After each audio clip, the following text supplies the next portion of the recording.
तो निद्रा जो है आपको बहुत गहरी अब आने वाली है, आपके परिवार के सदस्य को जो रोगी है, गहरी निद्रा ही सबसे बड़ी औषधि है, सबसे बड़ी दवा है। निद्रा आपको चार्ज कर दे, कितना भी आप काजू बादाम किशमिश और बड़ा 56 प्रकार का व्यंजन करो, लेकिन सोना तो पड़ेगा। ऊर्जा आप में रिचार्ज होते हैं आप सोने के बाद। आप चाहे कितना ताकतवर चीजें खा लीजिए, उससे आपको ऊर्जा नहीं कि आप ना सोएं, ऐसा नहीं, सोना तो पड़ेगा। तो निद्रा गहरी चाहिए, तो गहरी निद्रा हो जाएगी। जो निद्रा नहीं आती थी, खूब गहरी निद्रा आएगी। अब माँ का चित्र अपने घर में रखो, जो बना हुआ है माता का विग्रह है, माँ महाकाली का एक फोटो है, बाबा माँ की लगी हुई है, बीच में माँ की एक फोटो है, माँ महाकाली की। ऐसे यहाँ से एक चित्र लेकर के अपने घर में रख करके संकल्प प्रार्थना करें, तब करें। रोज प्रातः काल जो आपके घर में रोगी है उसको दर्शन कराएं, उसको प्रणाम कराएं, अपनी प्रार्थना करें कि माँ हमारा आज का दिन शुभ हो। रोज यही प्रार्थना करनी है कि माँ हमारा आज का दिन शुभ हो। ऐसे हर दिन शुभ होता जाएगा तो पूरा जीवन शुभ हो जाएगा। ऐसे प्रार्थना करके अपनी स्मृतियां हैं उनको नष्टीकरण करना है। दूसरा, एक बात ध्यान रखनी, भोजन। असाध्य रोगी अगर सूर्यास्त हो जाए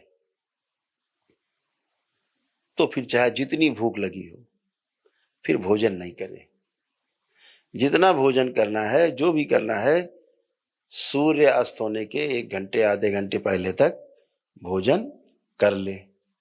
इसके बाद फिर अगले दिन प्रातःकाल ही भोजन करे, और उस समय उसको बहुत कस के भूख लगेगी। आपको पता है भोजन करने का जो सबसे सही समय है वो प्रातःकाल 9 से 10 बजे के बीच में। आयुर्वेद यही कहता है। आयुर्वेद के अनुसार जो उपवेद है हमारे वेदों का, उसके अनुसार सबसे सही समय प्रातःकाल 9 से 10 का ऐसा समय है कि आप कुछ भी खाओ भस्म हो जाएगा खा के।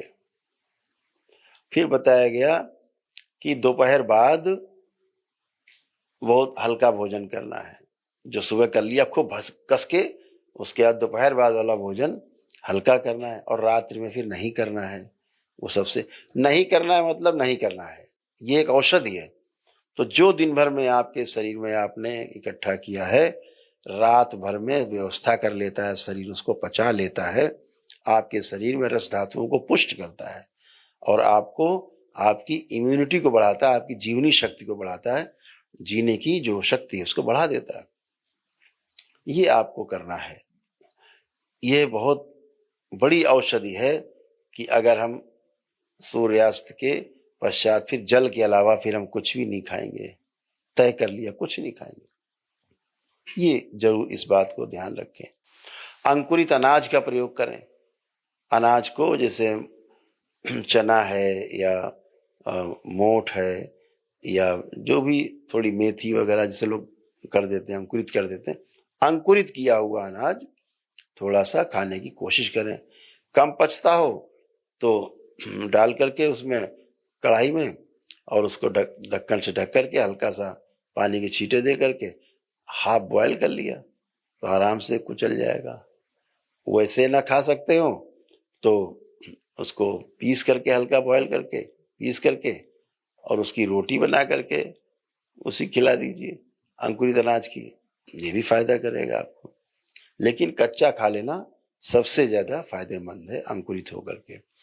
अगर मेवा वगैरह कोई खिलाएं तो पहले भिगो करके उसको पूरा 8-10 घंटे रखें, जल में भीग जाए, अंकुरित हो जाए, फिर से हरा हो जाए तो खाना चाहिए, तभी वो आपके शरीर में लगता है। इस बात को ध्यान रखो। दूध अगर गाय का ना हो, कौन सी गाय? देशी गाय, ये जर्सी गाय नहीं, देशी गाय का दूध अगर आपके पास नहीं है तो जो कैंसर के रोगी हैं दूध की तरफ देखें नहीं। जो कैंसर के रोगी, अगर गाय का, देशी गाय का दूध नहीं है तो, अगर देशी गाय का है तो बहुत सुंदर, लेकिन उसमें भी सावधानी रखनी है। जैसे देशी गाय का दूध है, आपने उसको गर्म किया, एक बार खौला लिया, खौला के रखा है, फिर आपको मान लीजिए 2 बार पीना है, तो दोबारा गर्म करके फिर खौला के नहीं पीना है। गुनगुना कर सकते हैं, लेकिन खौलाना नहीं है। क्यों नहीं खौलाना है? दोबारा आपने अगर दूध को खौलाया तो वो एसिडिक हो जाएगा, शरीर में आपके गैस उत्पन्न करेगा, वायु उत्पन्न करेगा और शरीर की व्यवस्था को जो एसिडिक है उसको बढ़ा देगा। एक बार तक का दूध उबाला हुआ वो लगभग अल्कलाइन की पोजीशन में रहता है।